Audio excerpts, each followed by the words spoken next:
I've always been the glue that held my family together, or at least, that's the role I've fallen into. Not because anyone asked me outright. No, that would have been too direct for my parents. It just kind of happened. My name's Dean. I'm 32, single, working in tech in Seattle. Steady job, nice apartment, decent car, all the trappings of a stable adult life. And for as long as I can remember, my family has seen that stability as their personal safety net. It started small, house repairs, extra cash for unexpected bills, things any son might help with. Then came the bigger asks, tuition, weddings, cars, and before I knew it, my name might as well have been signed on the dotted line of every major expense in our family. Not that I minded at first. I was the dependable one, after all. My younger sister, Vanessa, was always the favorite, the golden child with the charming smile, the perfect hair, and the uncanny ability to spin a sob story that would make anyone feel like a monster for saying no. Vanessa is 26 now, married to Matt, a guy so passive he might as well be furniture. She's working on a psychology degree, but let's be honest, she's better at using her knowledge of human behavior to get what she wants than to help anyone. Growing up, Vanessa never needed to learn responsibility. Why would she? When you've got charm and parents who dote on you, the world opens up like a red carpet rolled out at your feet. Me? I was the responsible one. The quiet kid who got good grades, worked part-time jobs, and stayed out of trouble. My parents assumed I didn't need much, emotionally or otherwise, and I never bothered to correct them. That's just how our family worked. Vanessa got what she wanted, and I got to figure things out on my own. But the thing about roles like mine is that they come with expectations. The older I got, the more I became the family's go-to guy for everything. Fix this, pay for that, cover for Vanessa because she's trying her best. It was exhausting, but I didn't complain, at least not out loud. I told myself it was fine because, hey, family's family, right?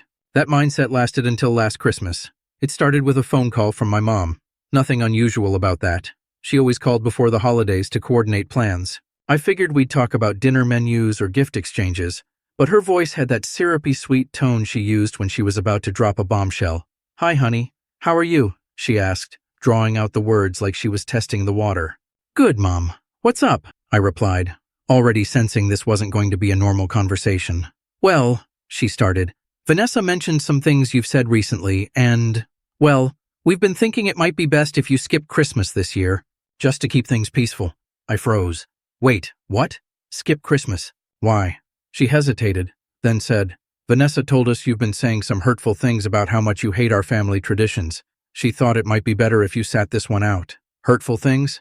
I was blindsided. I hadn't said anything remotely close to what she was accusing me of, and the fact that my mom believed Vanessa's lies without even asking me for my side stung more than I cared to admit. "Mom, that's not true," I said, trying to keep my voice calm. "I never said any of that." "Well," she said with a sigh, "Vanessa seemed really upset. We don't want any negativity ruining the holiday." Negativity. The word hung in the air, sharp and cutting. I wanted to argue, to plead my case, but deep down, I knew it wouldn't matter. My mom had already made up her mind. "Fine," I said, keeping my tone short. "If that's what you want." She seemed taken aback by my lack of fight. "It's not about what we want, honey. We just think it's for the best." "Sure," I said flatly. "Merry Christmas, Mom." I hung up before she could respond, staring at my phone in disbelief. I wasn't angry, at least not yet. Mostly I was tired. Tired of always being the bad guy in Vanessa's stories. Tired of being the one who had to explain himself. The next day, Vanessa called. I almost didn't answer, but curiosity got the better of me. "Hey, Dean!" she chirped, her tone cheerful, like nothing had happened. "What do you want, Vanessa?" I asked, not bothering to hide my irritation. She didn't skip a beat. "So listen, I need a little help. My grad school tuition is due soon, and Mom and Dad can't really afford to chip in right now. Could you, pitch in?" I couldn't believe it. She'd just gotten me uninvited to Christmas, and now she had the nerve to ask me for money. That was the moment everything changed. Vanessa's audacity left me speechless for a moment, though not for long. "Are you serious?" I asked, my voice sharper than I intended. "You got me uninvited to Christmas, and now you're asking me for money? Do you even hear yourself?" Vanessa hesitated, clearly not expecting pushback. "Oh, come on, Dean," she said lightly, as if we were discussing the weather. "Christmas is one thing, but this is my education. It's important." "Important," I repeated, feeling the anger rise in my chest. "Vanessa, do you even care how messed up this is? You lied about me, turned Mom and Dad against me, and now you want me to bail you out again?" Her tone shifted, growing defensive. "I didn't lie. I just told them how you've been acting. You've been distant, negative. They're worried about you. And as for the money, you've got a good job, Dean. You can afford to help. Isn't that what family does? There it was. The classic guilt trip. Vanessa had mastered it, and my parents backed her up every time. But something inside me snapped. For years, I'd been the dutiful son, the one who kept quiet, stayed out of trouble, and did what was expected. But this was too much. I'll think about it, I said curtly, ending the call before she could say another word. The rest of the day, I replayed the conversation in my head, my frustration growing with every loop. I couldn't believe how easily Vanessa could twist things to suit her narrative. Worse, my parents always believed her without question. The next morning, my mom called. I debated letting it go to voicemail, but I knew she'd just keep trying. "Hi, honey," she began, her voice overly sweet. "I was hoping we could all have a family meeting to clear the air. Vanessa said you seemed upset, and we just want to make sure everyone's on the same page." "On the same page?" I repeated, incredulous. "Mom, Vanessa lied about me. She told you I said things I didn't, got me uninvited to Christmas, and now she wants me to pay her tuition. How is that remotely okay?" Mom sighed, the kind of sigh that meant she thought I was overreacting. "Dean, she's under a lot of pressure right now. Grad school, bills, you know how hard it is for her. Can't you just let this go? For the sake of the family?" My jaw tightened. There it was again. The unspoken rule that Vanessa's problems always took priority. "Fine," I said flatly. "Set it up. Let's have this meeting." But I'm not letting her off the hook this time. When I arrived at my parents' house that evening, the tension was palpable. Vanessa and Matt were already seated in the living room, Matt looking as awkward as ever, Vanessa scrolling on her phone like she had better things to do. Mom came out of the kitchen with a tray of coffee and cookies, playing the part of the peacekeeper. "Dean, thanks for coming," she said, forcing a smile. I sat down across from Vanessa, who finally looked up, her expression a mix of annoyance and fake innocence. "So," I began, not bothering with pleasantries, "let's talk about Christmas and why I wasn't invited." Vanessa rolled her eyes. "Oh my God, are we still on that?" "I didn't lie, Dean. Maybe you just don't realize how negative you've been lately." I pulled out my phone and scrolled to our recent messages. "Really? Because I have proof that says otherwise." Her confident expression faltered for a moment. "Proof?" I handed my phone to Mom. "Here's me asking Vanessa what I should get you and Dad for Christmas. And here's her response. Why waste money on gifts? They don't even appreciate it half the time." Mom's face fell as she read the messages. "Vanessa, is this true?" Vanessa's voice wavered. "I didn't mean it like that. I was just venting. Dean's blowing this way out of proportion." "Am I?" I shot back. "You lied to them about me. You made me the bad guy so you could play the victim, and now you're trying to guilt me into paying for your tuition. How is that not crossing the line?" "Dean, that's enough," Dad interrupted, his tone firm. "We don't need to turn this into a witch hunt." "A witch hunt?" I said, laughing bitterly. "Dad, I've been bailing this family out for years, and the one time I stand up for myself, I'm the bad guy?" Vanessa crossed her arms, her face a mask of hurt. "You don't get it, Dina. You've always had it so easy. A good job, no kids, no responsibilities. Meanwhile, I'm barely holding it together." Her words hit a nerve. I leaned forward, my voice steady, but cold. "You think I've had it easy? I've been working since I was 16. I paid for my own college. I've helped Mom and Dad with bills, covered for you more times than I can count. And all I've ever gotten in return is guilt trips and disrespect." "Dean," Mom said softly, "we never meant to make you feel that way." "But you did," I said, standing up. "And I'm done. No more money. No more favors. If you want to keep treating me like an ATM, don't expect me to stick around." The room fell silent, the weight of my words hanging heavy in the air. For the first time, I saw something shift in their faces. Not guilt, but the realization that I meant it. This time, I wasn't backing down. For years, I had held my tongue, played the role, and let my family lean on me like a crutch they never acknowledged. But what happened next? It was the final nail in the coffin. It started with a bank notification. On an otherwise unremarkable Wednesday morning, I got a text from my bank about an unauthorized transaction. Confused, I logged into my account. My stomach dropped as I saw the charge, $12,000 withdrawn. My savings, the emergency fund I'd carefully built over the years, gone. At first, I thought it had to be some kind of mistake, fraud maybe. But then I saw the recipient's name, Vanessa Matthews, my sister. My hands trembled as I stared at the screen, my mind racing. How? Why? Vanessa had access to my account from years ago when I'd helped her pay a semester's tuition, and she'd insisted it was easier to use my login. I'd forgotten to change the password, and now she'd drained my account like it was her personal piggy bank. I called her immediately. She didn't answer. Of course she didn't. The next call was to my mom. Dean, honey, she answered brightly, like she didn't have a clue. How are— Don't! I cut her off, my voice sharp and cracking with anger. I just found out Vanessa stole $12,000 from my account. What the hell is going on? There was a pause, followed by an uneasy sigh. Dean, it's not what you think. Vanessa needed the money for school, and you thought stealing from me was the solution? I yelled. You knew about this? You let her do this? She was desperate, Mom said, her tone soft and pleading. We all agreed it was just a temporary fix. You're doing so well, Dean, and she's struggling. I don't care. My voice boomed louder than I'd ever heard it before. This isn't about helping her anymore. This is theft. And you, all of you, are complicit. Dean, Mom said, her voice trembling now. You're overreacting. It's not like she won't pay you back. Overreacting? Are you kidding me? Vanessa has never paid anyone back in her life. I could feel the heat rising in my face, my hands clenched into fists. I'm done, Mom. I'm done being the family ATM. You've crossed every line imaginable. Dean, please, she begged. We're family. You can't just walk away. Watch me. I hung up, barely able to contain my fury. My chest was heaving, my heart racing, but underneath the anger was a deep throbbing ache. The people who were supposed to love and support me had betrayed me, again, and this time, they'd gone too far. That evening, I drove to my parents' house, determination burning in my veins. If they wanted to see just how serious I was, I'd show them. When I walked in, Vanessa and my parents were already seated, clearly waiting for me. Vanessa had the nerve to look indignant.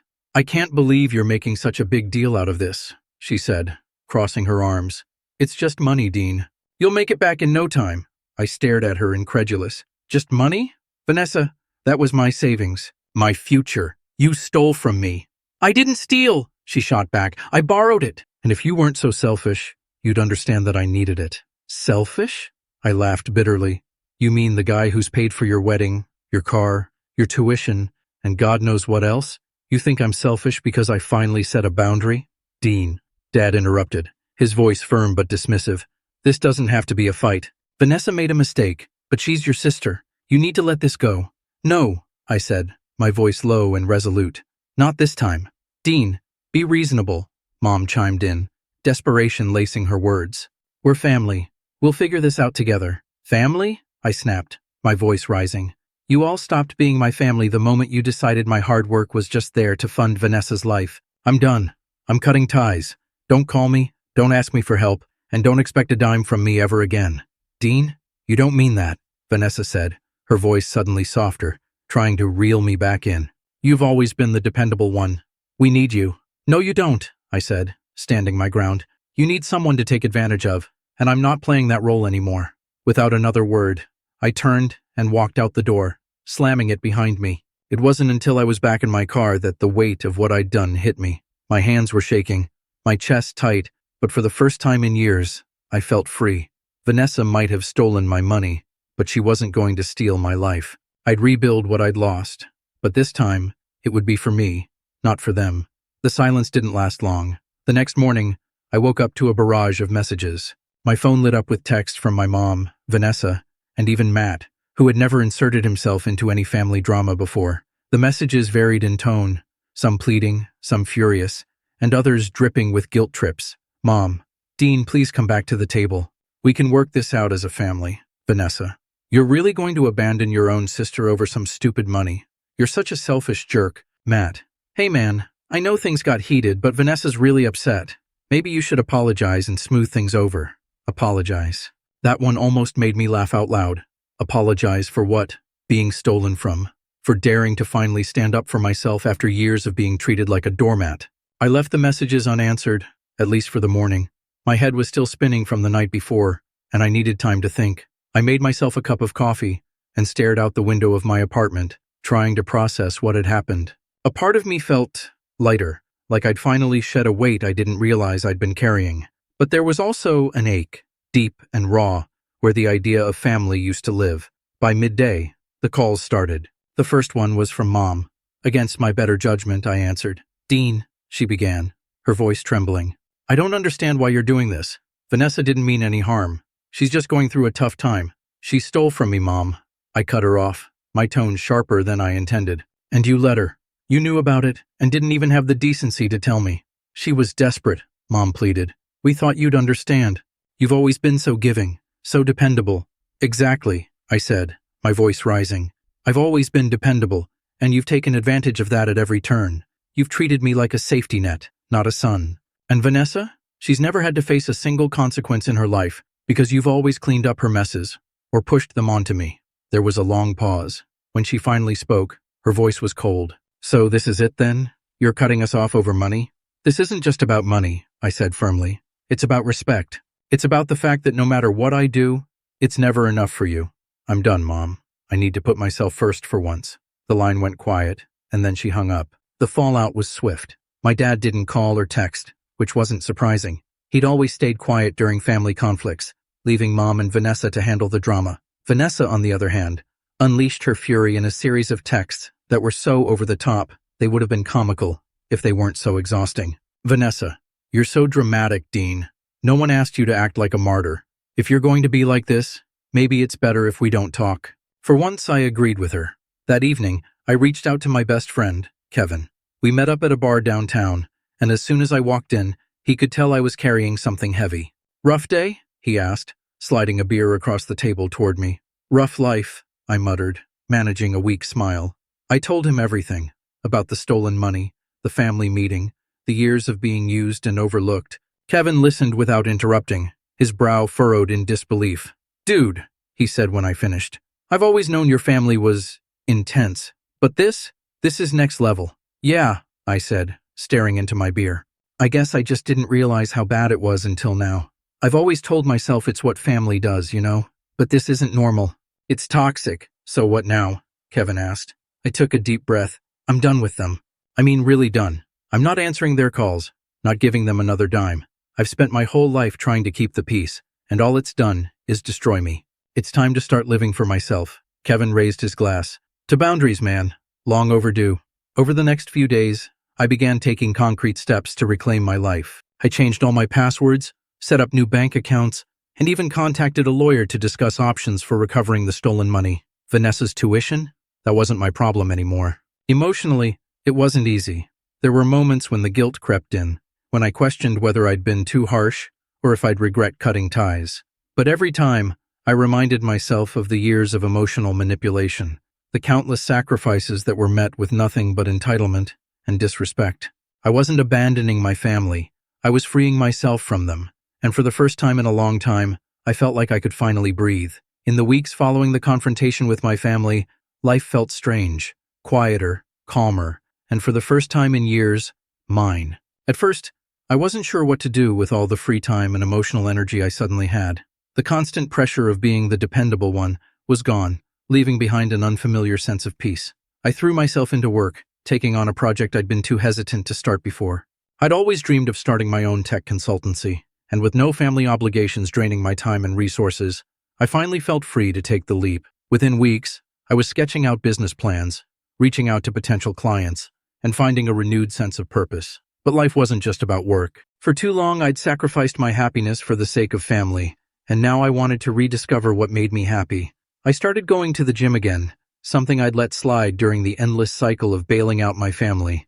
I joined a hiking group and spent my weekends exploring trails outside Seattle, breathing in the crisp mountain air and feeling, for the first time, truly alive. One evening, Kevin and I sat on my balcony, sharing a bottle of craft beer and watching the city lights.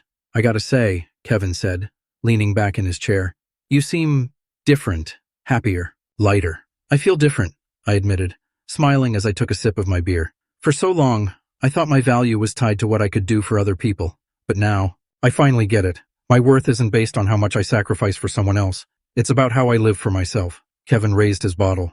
To finally living your life. The holidays rolled around again, and this time, they looked very different. Instead of the usual chaos of family gatherings, I spent Christmas Eve hosting a small dinner for a few close friends. The atmosphere was warm and relaxed, filled with laughter, and the kind of genuine connection I'd always craved but rarely found with my family.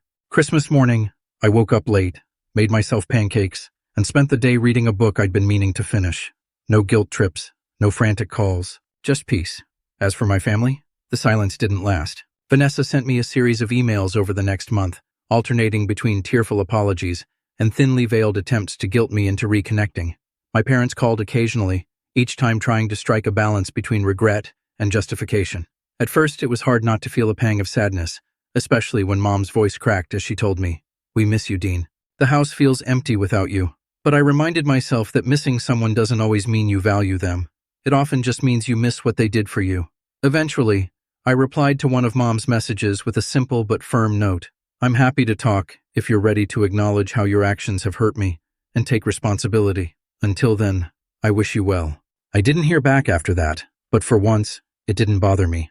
I realized that I didn't need closure from them. I'd found it within myself. The biggest lesson I learned through all of this: setting boundaries isn't selfish. It's necessary. For years, I thought saying no meant I didn't care about my family, but now I know the opposite is true. You can care about people and still protect your peace. As the new year began, I found myself looking forward to the future with a sense of hope I hadn't felt in years. My consultancy was gaining traction, my friendships were stronger than ever, and I'd even started dating again, tentatively, but with the understanding that I deserved someone who valued me for who I was, not for what I could provide. Looking back, I realized that losing my family, in the way that I did, wasn't really a loss at all. It was a chance to rebuild my life on my terms, free from the weight of expectations and manipulations, and for the first time, I felt free, fully, unapologetically free. Story 2. My name is Olivia, and I'm 26.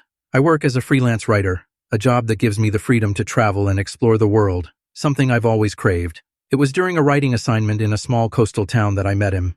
Liam, he was a local, a fisherman with sun-kissed skin, calloused hands, and eyes the color of the sea. We met at a local cafe, where I was struggling to meet a deadline. He was there with a group of friends, their laughter filling the cozy space. Our eyes met across the room, and I felt a spark, a connection that sent a shiver down my spine. He approached my table, a shy smile on his face. "You look like you could use some caffeine," he said, offering me a cup of coffee. "That would be amazing," I replied, grateful for the distraction. We started talking, and soon, the deadline, the article, the world outside the cafe faded away. We talked for hours, about everything and nothing, our conversation flowing effortlessly, like the tide rolling in and out. He was different from anyone I'd ever met. He was grounded, connected to the earth, his life a rhythm of sunrises, tides, and the bounty of the sea. I, on the other hand, was a nomad, always searching for the next adventure, the next story. But despite our differences, we were drawn to each other, like moths to a flame. We spent the next few weeks exploring the coastline, sharing stories, and falling deeper in love with each passing day. When it was time for me to leave, the thought of saying goodbye was unbearable. So, I didn't. I extended my stay, then again and again, until finally I realized I wasn't just visiting anymore. I was home. We moved in together, a small cottage overlooking the harbor. Life was simple, a world away from the hustle and bustle of the city I'd left behind. I woke up to the sound of seagulls, spent my days writing on the porch, and my evenings watching the sunset with Liam by my side. It was idyllic, a dream come true, but like all dreams, it eventually had to face the reality of waking life. The first crack appeared when I received an email from my publisher, offering me a lucrative contract to write a travel memoir. It was the opportunity of a lifetime, a chance to share my stories with the world, but it meant leaving the haven I'd created with Liam, returning to the nomadic life I thought I'd left behind. I told Liam about the offer, my excitement tinged with apprehension. He listened quietly, his face unreadable. "That's great, Olivia," he said, his voice flat. "I know," I exclaimed. "It's amazing, but it means I'll have to travel. A lot." He nodded slowly. "I figured. But I don't want to leave you," I said, my voice catching in my throat. He looked at me, his eyes filled with a sadness I couldn't decipher. "You have to follow your dreams, Olivia. That's who you are." His words, though supportive, felt like a dismissal. Was he pushing me away? Did he not want me to stay? The questions lingered, unspoken, creating a distance between us. I accepted the contract, the excitement of the opportunity overshadowed by a growing unease about the future of our relationship. The weeks leading up to my departure were bittersweet. I was excited about the adventure ahead, the chance to explore new cultures and share my experiences with the world.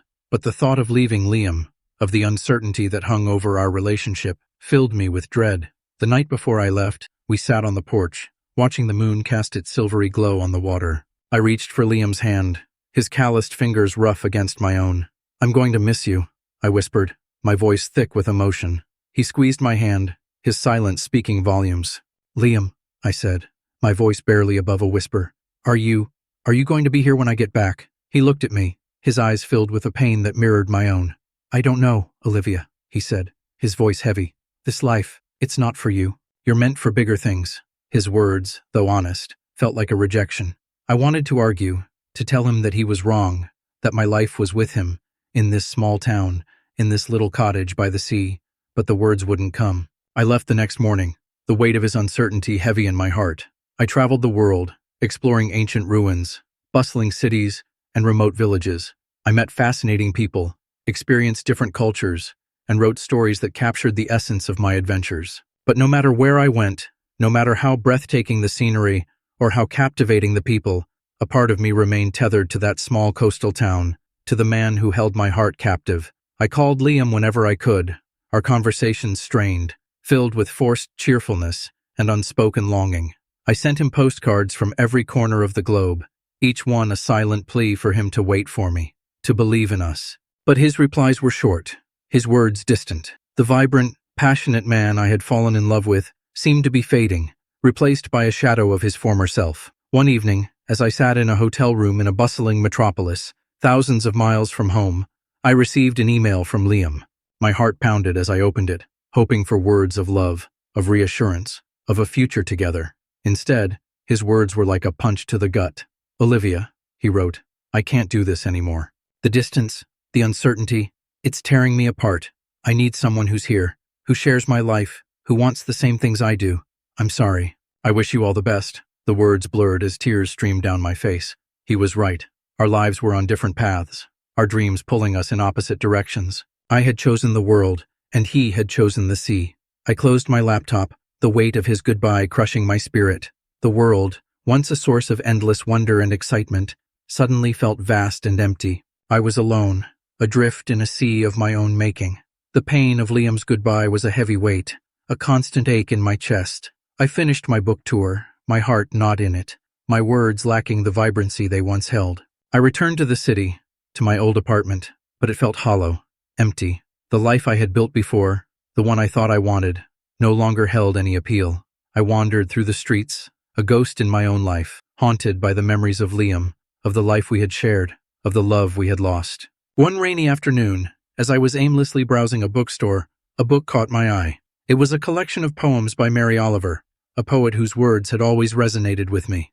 I bought the book, seeking solace in her words, hoping to find a way to mend my broken heart. As I read her poems, I felt a sense of calm wash over me. Her words spoke of nature, of love, of loss, of the beauty and fragility of life. They reminded me of the simple joys I had found with Liam, of the connection we had shared, of the love that still lingered, despite the distance and the pain. I started writing again, not travel stories, but poems, pouring my emotions onto the page, giving voice to the grief and longing that consumed me. I wrote about the sea, the sky, the wind, the elements that had connected me to Liam, to the life we had shared. My poems were raw, honest, filled with the pain of lost love and the yearning for a life that was no longer within reach. But they were also filled with a newfound appreciation for the beauty of the world, for the simple joys of nature, for the resilience of the human spirit. I shared my poems with a small group of friends, their encouragement giving me the courage to submit them to a literary journal. To my surprise, they were accepted. And then, something unexpected happened. My poems resonated with others, people who had also experienced loss, who had loved and lost, who understood the pain of a broken heart. I received letters, emails, messages from people all over the world, thanking me for my words, for giving voice to their own unspoken emotions. And in those messages, I found a sense of purpose, a connection to something larger than myself. One day, I received a letter that made my heart skip a beat. It was from Liam. "Olivia," he wrote, "I read your poems. They touched my soul. I understand now why you had to leave, why you had to follow your dreams. But I also understand that a part of you will always be here, with me, by the sea. I will always cherish the time we had together, the love we shared. And if you ever find your way back to this little town, know that you will always have a place in my heart." His words were like a balm to my wounded soul. He understood, he had forgiven me, and he still loved me. I wrote back to him, pouring my heart out, telling him how much his words meant to me, how much I regretted the pain I had caused, how much I still loved him. We started exchanging letters, then emails, then phone calls. The distance between us, once a chasm, now felt like a bridge, connecting our hearts, our lives. I continued to travel, to write, to explore the world. But now I carried Liam with me, in my heart, in my words, in the essence of who I was. And then, one day, I found myself back in that small coastal town. I stood on the familiar shore, the salty air filling my lungs, the sound of the waves crashing against the rocks a symphony to my ears. I walked to our cottage, my heart pounding with anticipation. He was there, waiting for me, his eyes filled with the same love I had seen the day we met. We embraced, the years of distance and pain melting away. We were different now, changed by our experiences, but our love, like the sea, was a constant, an enduring force that had weathered the storm. We didn't talk about the future, about what might be. We simply sat on the porch, hand in hand, watching the sunset paint the sky in hues of gold and crimson, grateful for the second chance, for the love that had brought us back together, to the place where we belonged, by the sea, together, at last.